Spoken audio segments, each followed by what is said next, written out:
when we have Android and we're trying to do things that are kind of out of the norm. Now, I'm going to be on one of the panel. I'll be one of the panel members for tomorrow morning's Is Android the Next Embedded Linux?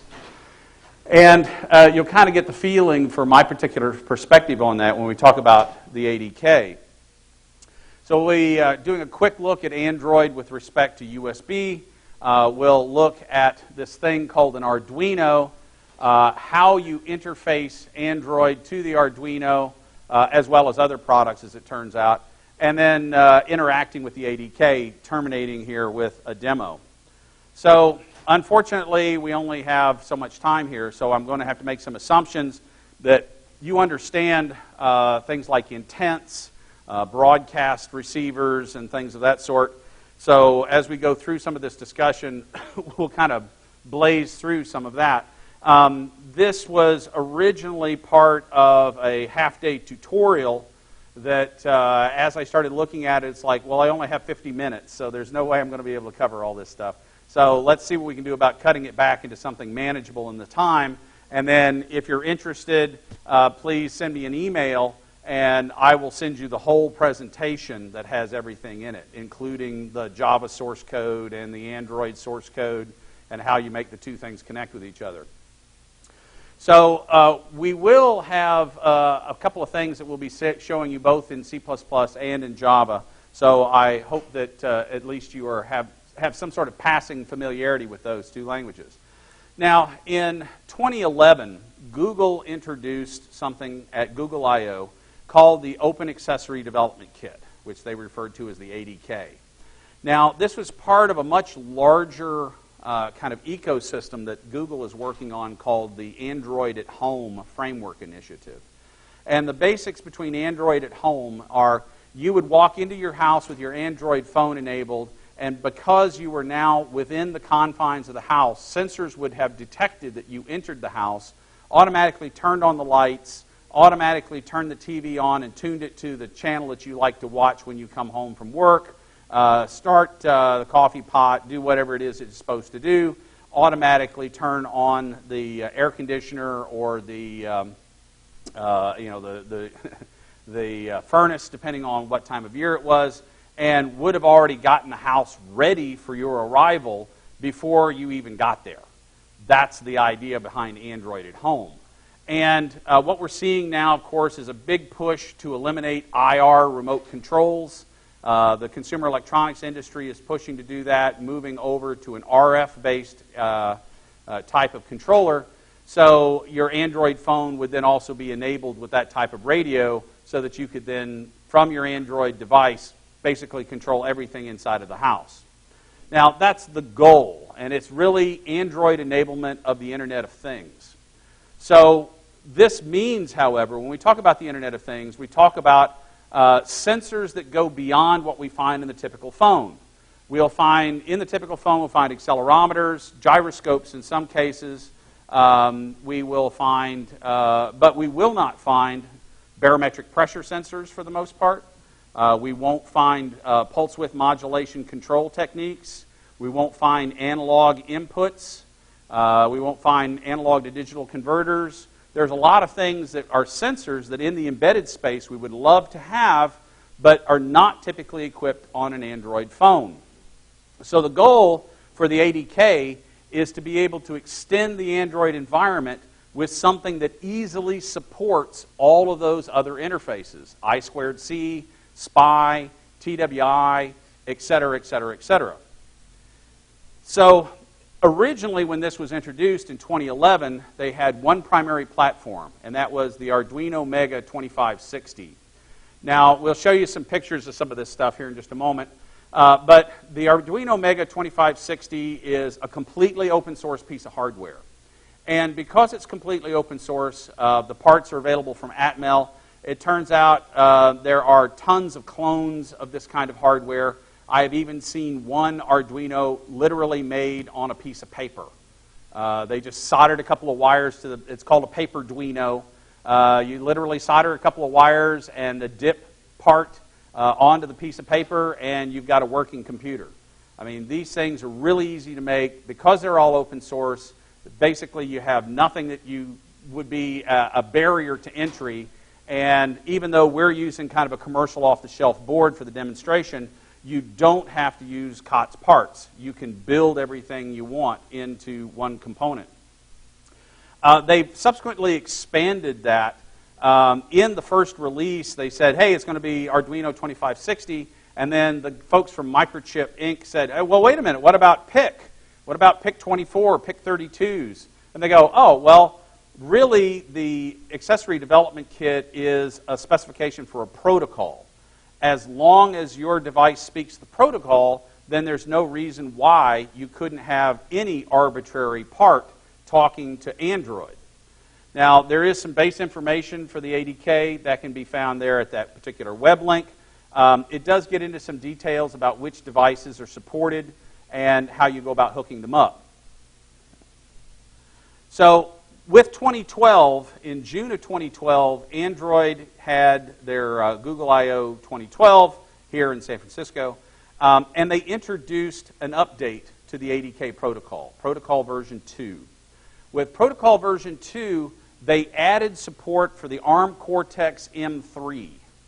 Now, for those of you who aren't familiar with microprocessors, the ARM Cortex-M3 is almost capable of running Linux, in the sense that if it had a memory management unit, you could run Linux on it. Now, they do have UC Linux, which is the microcontroller version of Linux. That does run on the Cortex-M3, but that's not what it was originally targeted for. It's built as a microcontroller, and it's built as one of these things that's going to be kind of the seminal piece of the Internet of Things as that starts to really gain some speed over the next few years. With the introduction of ADK Protocol 2, they added support for the Bluetooth serial profile, and they added support for audio dock capabilities. They brought out a new platform that's now Cortex-M3 running at 84 megahertz, as opposed to the Arduinos, which are running at 16 megahertz. Now, when we talk about the ADK, there's the new logo for the ADK, by the way. Google has been, unfortunately, rather moot about the whole plan that they have for continuing to support the ADK. But we're starting to see it in a large number of different vendors. For instance, you may have seen the Tour de France bicycle. It's a stationary bicycle where you actually ride the Tour de France path, and the bicycle tilts up or tilts back, whether you're going uphill or downhill. It becomes harder to pedal when you're going uphill. It becomes really easy to pedal when you're going downhill. The controller for that is an Android device. So you see the map, you interact with an Android device. But Android does not have all of the sensors to make the bicycle harder to pedal, easier to pedal, tilt it up, tilt it back, all the controls that are associated with actually physically controlling that bike. So those are all being done using the ADK and a separate microcontroller. And we actually see that probably the biggest penetration of the ADK so far has been in the exercise business, where you're seeing these things where you're running through the park and you're actually seeing the park scenery and it's tracking your progress through the park. Those typically are using some sort of Android front end and a microcontroller that's then actually doing all the sensor measurements. So with the addition of Bluetooth to the ADK, that becomes a fairly significant feature because virtually all Android phones do support Bluetooth. Now, as we see with external devices, we have two primary modes when we're running with the ADK. One is to use USB as the interface. The other is to use Bluetooth. Now, the Bluetooth piece of it, there was actually, before Bluetooth, there were some plans in Google I/O 11. They talked about using 802.15.4, which is a mesh network.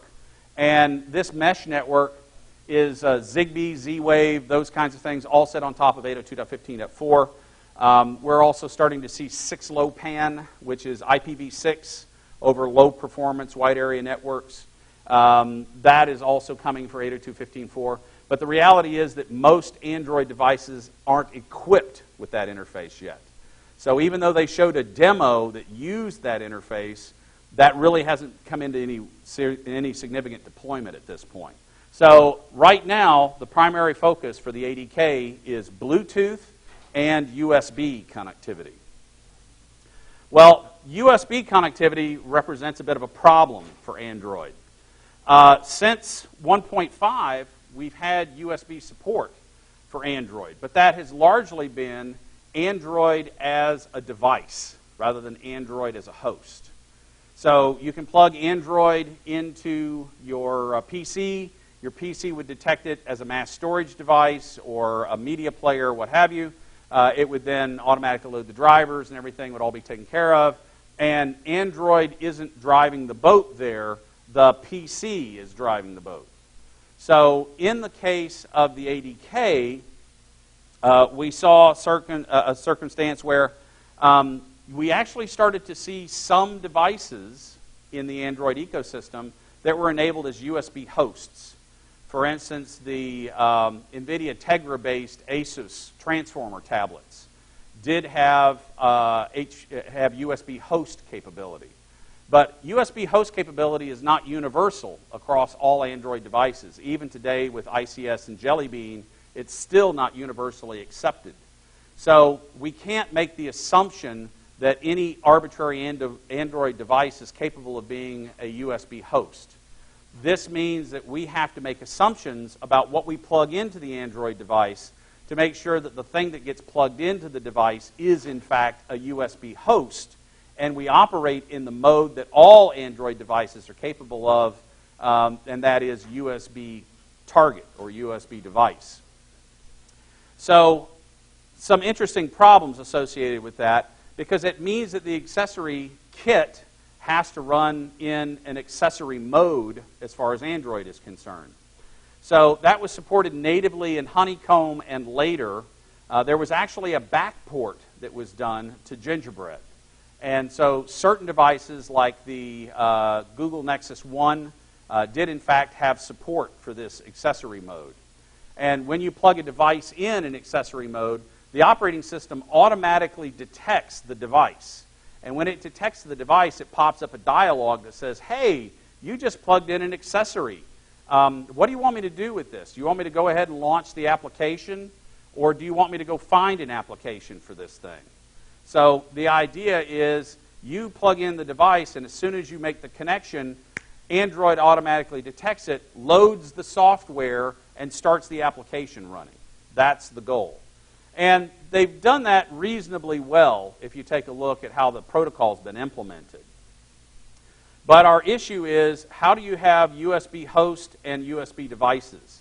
In general, in host mode, we have power coming from the USB host going to the USB device.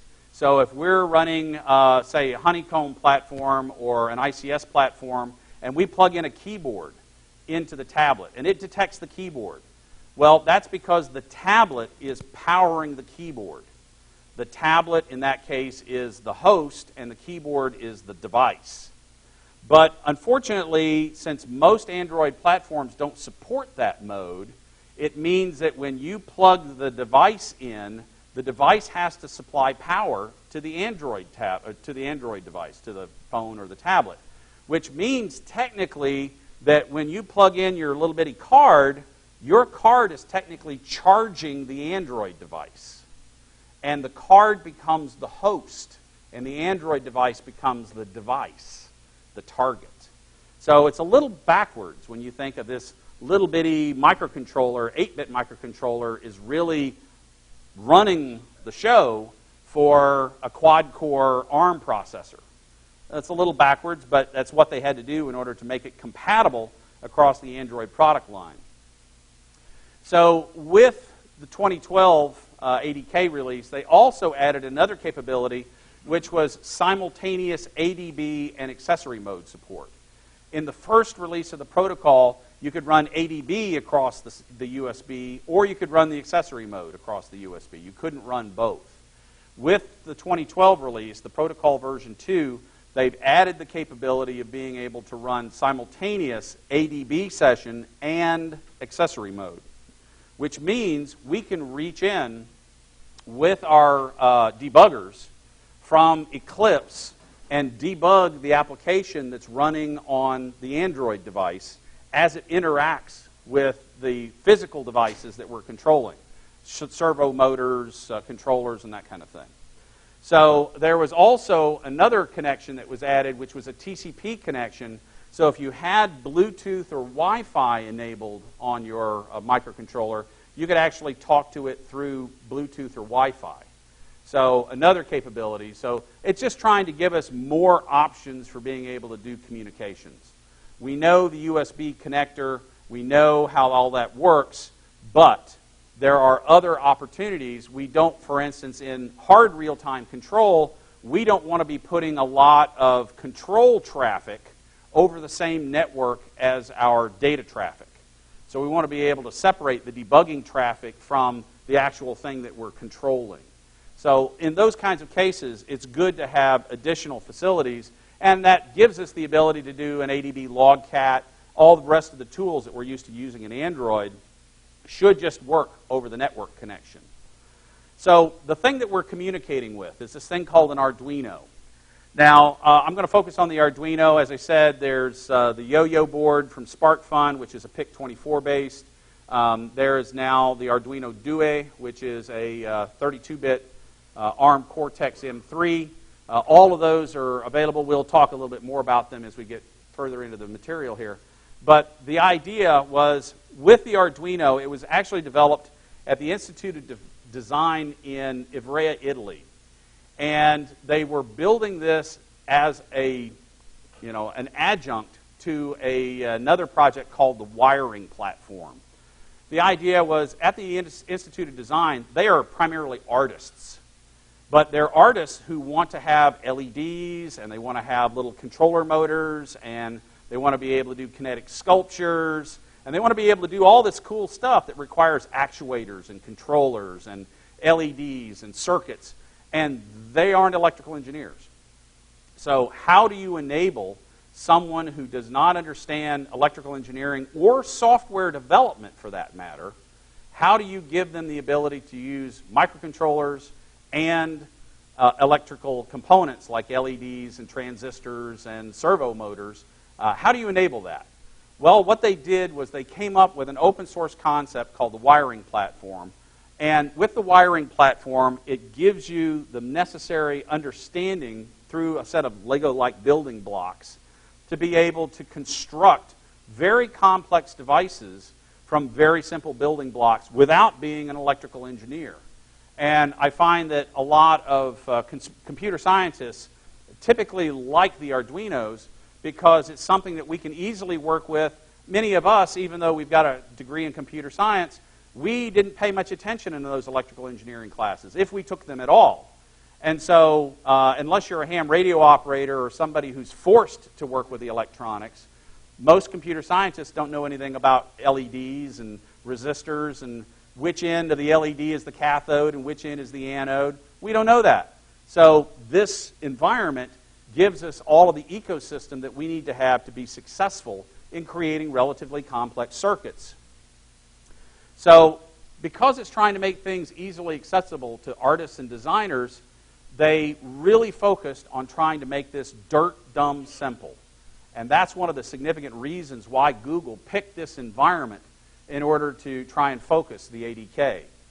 Now, the thing we have to keep in mind is that the standard AVR processor that's on the Arduino is an 8-bit microprocessor.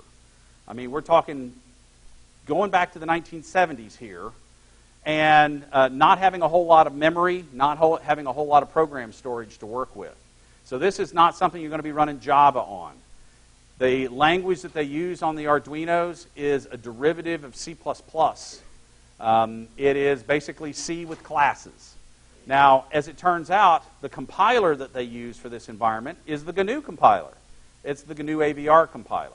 So we don't have to learn whole new tool chains in order to work with it. We just have to realize that we need to deal inside the constraints of the device. How much memory I have, how much flash I have, etc. And that's the problem. When we talk about a 2560 ATmega, we have 256 kilobits of flash. We have kilobytes worth of flash. We have 4K of EEPROM, and 8 KB of SRAM. Now, that's 8 KB of RAM. The device actually runs out of flash. So when we deal with these devices, we have to make sure that all of our program fits in the 256 KB worth of flash that we have available to us. That's not a lot of flash. We're not talking megabytes. We're not talking gigabytes. We're talking kilobytes. Teeny tiny. So that means that for many of us who are used to programming in Java, where we instantiate classes all over the place and it just consumes memory space like it's going out of style, that typical programming approach is not going to work in this environment. You will run out of space really fast. And the 8 KB of SRAM is for your scratch pad. That's all your variables. Everything that could change during execution has to fit in that 8 KB. So we're not talking about lots and lots of memory space here. But you can do a lot with it because this has got 54 direct I/O, GPIO compatible pins, 14 of which can do pulse width modulation.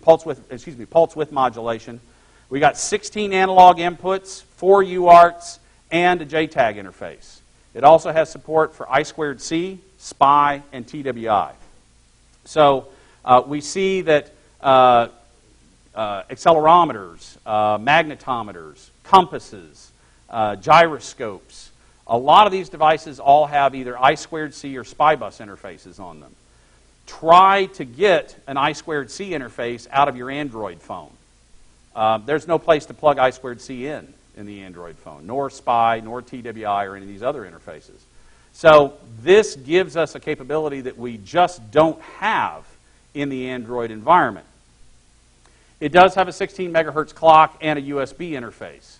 Now, one of the really imaginative things that have happened with this particular environment is that all of the Arduinos have a standard footprint, a pin layout footprint. And this footprint has become so popular that a lot of non-Arduino processors have actually adopted it. And it's called the Shield format. And what we see here are some examples of some shields.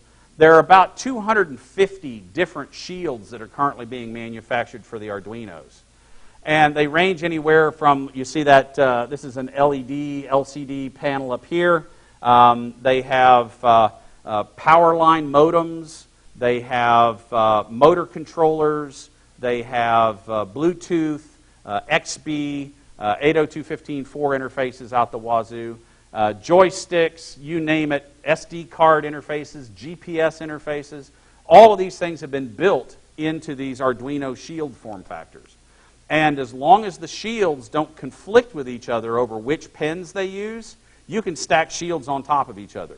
So this little device here that you see, which has got, 5 or 6 shields stacked on top of it, is an actual working device. Now, clearly, that's not something you would ship. This is a prototyping environment. But the advantage is that you get the schematics for every single one of these things. So if you want to build a more complex device, you prototype it with the Arduinos and using the commercial off-the-shelf shields. And then the Arduino community actually has several different board fab houses that they work with that you can send an EagleCAD layout to these board fab places, and they'll spin you a couple of 3 boards overnight. And you can get some PCBs back and then start populating the PCB, either surface mount or dip type PCBs. So with the extensive open source infrastructure that we have here, that's really its strongest asset. Now, this is the traditional ADK board. This one you can buy at Radio Shack. They actually sell them at Radio Shack. Not that I'm saying you should go buy it at Radio Shack, but certainly the fact that it exists at Radio Shack means it must be fairly common. We have here 2 different USB interfaces. One is the USB interface for the actual Android device. The other is the USB interface that then plugs into the thing where you get power. So into the PC, and they usually also have a power connector right here so that you can power it separately. These things, by the way, will run quite nicely. They'll run a couple of months off of a couple of AA batteries. So these things run a long time. They're very power frugal. They do have interrupt support. In the case of this particular board, it has 6 separate interrupts that come into it, and you can trigger on rising edge, falling edge, changing edge, all kinds of options for being able to drive things with these Arduinos. There is no operating system, by the way, on the Arduino. It's an executive. So there's no OS. We do have libraries that we call, but it's a very, very simple environment, as you might guess, when you're only running on 8 kbytes worth of RAM. Of course, Microchip came out with their version as well. That's either PIC24 or PIC32 based. They do have a kit. This is actually the little kit, and it has a little interface that goes along with it. So you can punch buttons and have LEDs light up and things of that sort on the Android device. So definitely another alternative if you happen to like the Microchip parts. It turns out Arduinos, the IDE is free. For Microchip, the IDE costs you money. So guess what? A lot of people don't use the Microchips. They use Arduinos. All right, so with the 2012 hardware, they brought out this guy. And it's it's an Atmel SAM 3X based ARM Cortex M3. Runs at 84 megahertz, 96 kilobytes worth of SRAM, and 512 KB worth of program flash. So it's a much larger processor. This is the same pinout as the Arduino Mega. So all the shields that work on top of the Mega work on this as well. The difference is that this is 3.3 volts instead of 5 volts like the Mega is. So there is a slight voltage difference. Yeah, Bill? If you are using a shield that makes it PWI, it's not necessarily compatible with the Mega 6 PWI with the That's right. As long as you have a shield that is compatible with the Mega, then you should be able to use it on this one as well. This is, by the way, this is called the Arduino Due, D-U-E, which unfortunately is also do in English. So when you look for it in your favorite search engine, it says Arduino do win. No, it's the Arduino Due, which is Arduino 2 in Italian. So all these things, everything that has the official Arduino name was made in Italy. And there are tons of clones of these things. There's Cduinos and Freeduinos and Boardduinos and NetDuinos. All these things. If it ends in Wino, then it's a clone of this architecture. And because it's completely open source, that's legal. There's no problem with that. You just have to realize that who are you sourcing it from? Are you sourcing it from the Italians, or are you sourcing it from somebody else? These things are carried by SparkFun, Adafruit, DX, all of your, pick your favorite distributor, Mouser, Newark, DigiKey, all those guys carry this stuff. And so it's available right off the shelf for the most part. By the way, the cost of the Due is about $60. The cost of the Arduino Megas is in the $48, $50 range, and then the lower end units, the Unos and those class machines, they run usually anywhere in the $20 to $30 range, depending on what kind of features. Obviously, if you want one that has Ethernet on it, it's going to cost you more. So the hardware for the 2012 release was this rather interesting looking clock. Inside the clock, they had colorimeter, something that could detect color. So if you wanted the clock numbers to be a particular color, what you did was you held the color up to the sensor, and then all the LEDs would switch to that color, which was kind of a cool thing. And we have, of course, capacitive touch interface. It had near-field communications. It had NFC. It had Bluetooth. It had Bluetooth audio, a magnetometer, I2C, SPI, and several others. The weird thing is that Google made this and then handed it out to all the people who were able to attend at Google I/O 2012. And then these boards never went on sale, these little clocks. And a lot of that had to do with FCC certification. They didn't want to have to go through the trouble of getting it actually FCC certified. So they made a prototype run, which fell under the auspices of some FCC certification kind of loopholes. And then if they actually tried to make it commercially, they'd have to get an FCC cert for it, which they didn't want to go through. Basically it's all magnetic and just kind of folds apart. I have seen these things on sale for eBay, on eBay. They sell anywhere from $300 to $450 for a clock. It's like, really? I don't think so. But nonetheless, everything that they have in there was based on open source parts. So they'll tell you the list of the parts, and you can build one yourself if you're really interested. But the cool thing is that it did give people an opportunity to see exactly what the platform was capable of doing. So when we program the Arduino, we program in terms of C++. It is using the GNU compiler. There are proprietary compilers available. If you want to use Kyle or you want to use one of those compilers, you can certainly do that. But the reality is that most of us in the Arduino community just use the GNU compiler because it's bundled in with the Arduino IDE. Now, the IDE is really simple. It's not Eclipse, which some of you will say, yay, and others of you go, oh. But it is based in Java, very easy to work with. It does run on Windows, Linux, and OS X. So you can basically, on any platform, you can develop code for this particular type of environment. Because of its designer heritage, they don't call these programs because they figured that artists would be kind of nervous about having to write a program for a computer. Instead, they refer to them as sketches. And so, a sketch. Well, a sketch is easy. I do that on the back of a napkin. I'm not intimidated by a sketch. So they call these things sketches. All right, whatever they want to call it, however they make them happy. So here we see the IDE. And it turns out that right now there are two different IDEs. One for the original 2560 platform, the AVR8 processors, and a different one for the Cortex-M3 processors. I do have a beta of a unified IDE. 153 just came out, and that beta gives me the possibility. What happens is, inside of this dialog here, you can tell it what board you have. And by the pull down, you can specify, is it an Arduino Mega, is it an Uno, is it a Due, and then it will pick the right compiler. So this comes with the compilers installed. So you don't have to worry about compilers or anything like that. If you download and extract out the IDE for Arduino, you have the compilers, the link environments, everything is there. And most of it is all source code. So if you want to see how they do something, you can download the sources. And the sources are there. You can just poke around through them and take a look. So the Arduino, as I said, is a very simple programming approach.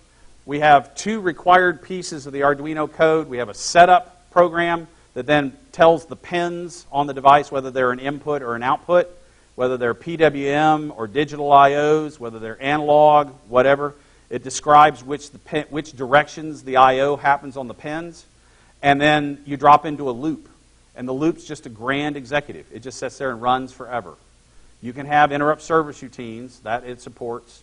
But basically, anything of any interest that you want the platform to do, you just put it in the loop section, and this loop section just runs forever. No RTOS, no operating system per se. It's an executive that knows how to call functions out of libraries, and that's the model that it uses. So it's very old school from that perspective.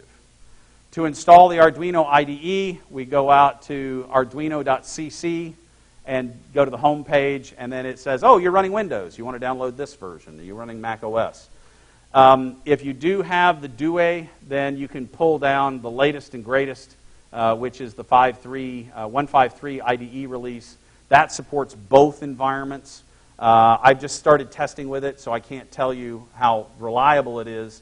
But certainly the one that came out with the Google I/O 2012 release, the official one, seems to be pretty reliable. And again, it just uses the GNU compiler in the background.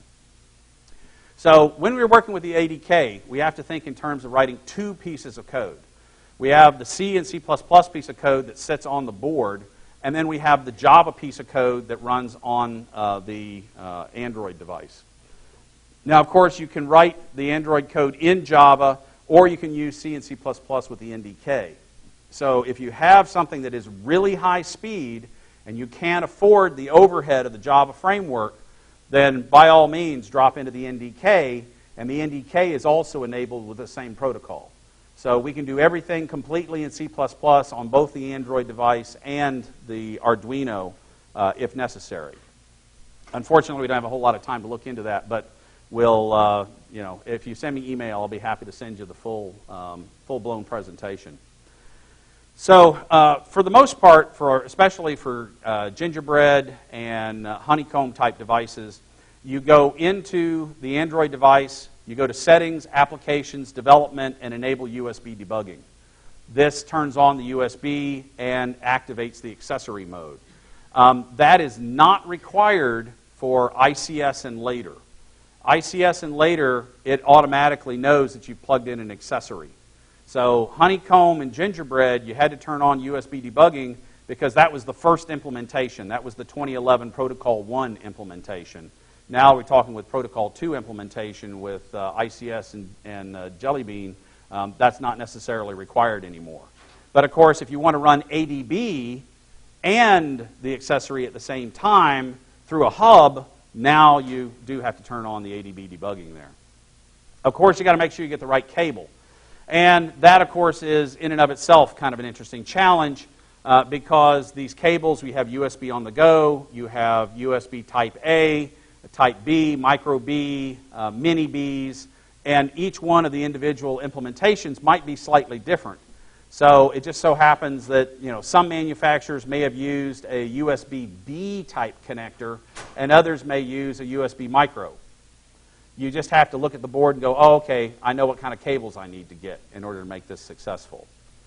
So the general flow, we plug in the device, and the device then waits to detect a connect.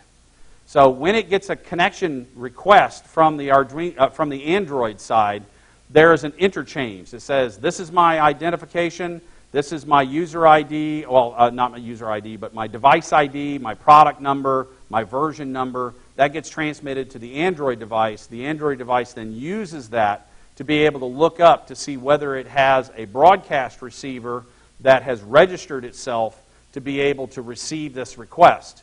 If it does, then it will automatically dispatch the application that's supposed to control it. Otherwise, it will say, hey, you've just plugged in an accessory. What application do you want me to run in order to talk to this accessory? And then you may have to go out to the Play Store to download something, or, oh, I've got something, I just loaded it from my own ADB connection. So we then, once we figure out that the device is there, that the Android device supports accessory mode, then we may be in a situation where the Android device supports accessory mode, but it's not turned on yet. So there's an interchange that can happen there. There's actually a certain handshake protocol that you send a message across, you ask it what ADK protocol it supports. If it returns 1, then that's the original Google 2011 code. If it returns 2, that's the 2012 code. If it returns 0, it doesn't support accessory mode at all. So there's an interchange that has to happen there. And then once we're connected, we basically have the application on the Android side able to talk across the protocol to the Arduino side and control whatever happens to be on the Arduino side of the connection. So, why bother with all of this? I mean, it certainly sounds like there's wires and cables and applications being written for Android and Arduinos, and I got to learn the Arduino side, and I got all these shields. Why go to all that trouble? Well, the answer is certainly you could argue that Android has got support for GPIOs and I2C in the Linux kernel. But the reality is that none of those things are easy to get to. If you've ever tried to do GPIO control, bit banging under Linux, you know there's no standard interface. If you want to get access to the I2C in Linux, you know there is a standard interface, but it's not easy to get to. And when we talk about doing things like pulse width modulation to control servo motors and those kinds of things, there's no standard mechanism for doing that inside of Linux. Each manufacturer, each board support package is a little bit different, a little slightly different approach, and that means that you have to adapt the Linux kernel to be able to talk to whatever device you're trying to control. Also, for those of you who've actually worked with the AOSP source code, if you have ever tried to manipulate libsensors.so in source, you know why this exists. Libsensors is non-trivial, and trying to get a new sensor added to Android can be a real pain in the butt if you can do it at all. I mean, there's a lot of moving parts that you have to make sure you get right in order to get the and then you have to rebuild the AOSP source code. And then that's going to work for one platform. That's not necessarily going to work for all platforms, because you would have to then extend your sensor into all of the platforms that you wanted to support.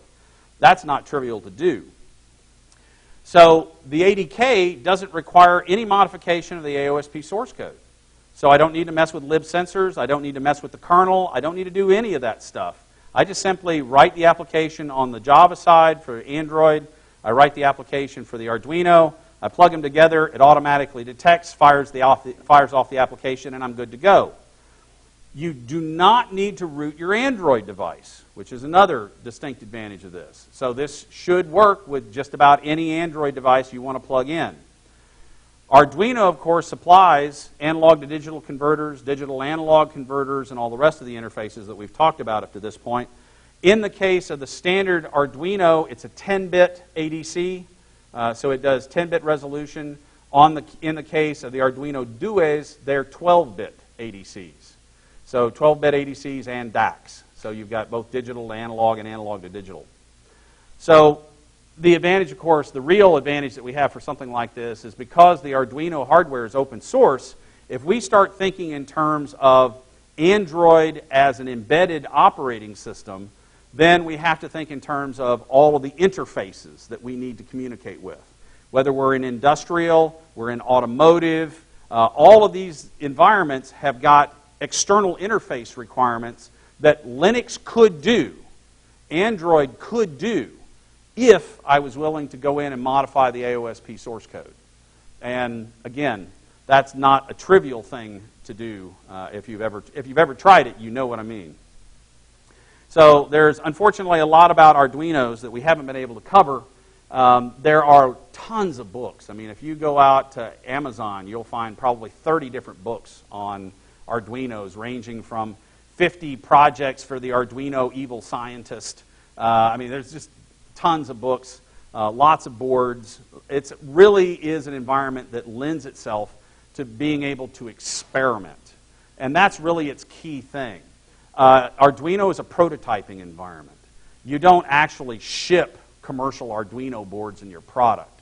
You take what you've done with the Arduino prototype and then you make a new PCB that actually incorporates that.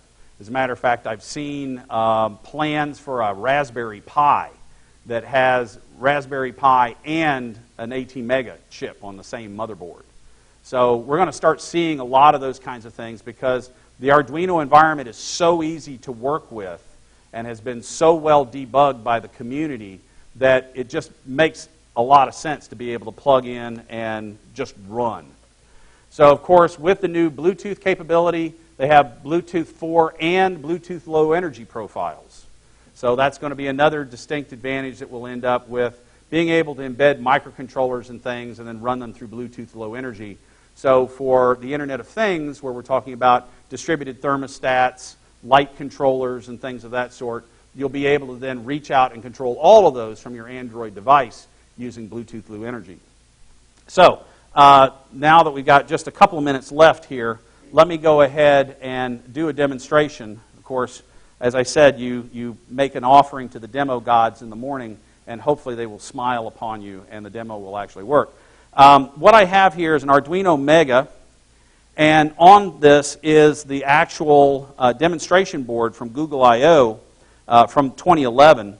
This board has buttons, it has LEDs, it has a temperature sensor, it has 2 relays, it has 3 servo inputs, it has, on the relays, you can switch 2 amps or something along those lines on the relays, fairly significant relays. And with that, I have it plugged into my Google Nexus 7, and hopefully that will sit there, and I don't know if you can actually see it or not. We have it plugged into my Google Nexus 7, and I'm running Jelly Bean on the Nexus 7. And with any luck, the application is actually going to work for me. Hopefully you can see that. For instance, if I, and these LEDs, by the way, are all pulse width modulated, so they're not just on or off. I can then turn on red. There's red. If I want to then make it, I don't like red, let's make it purple. There's purple. I can do that for several of the LEDs here. I can turn on relays. You have to be real careful. Maybe you can hear it if I do this.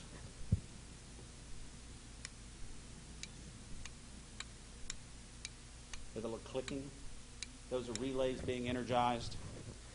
I also have a servo. It's up in my room.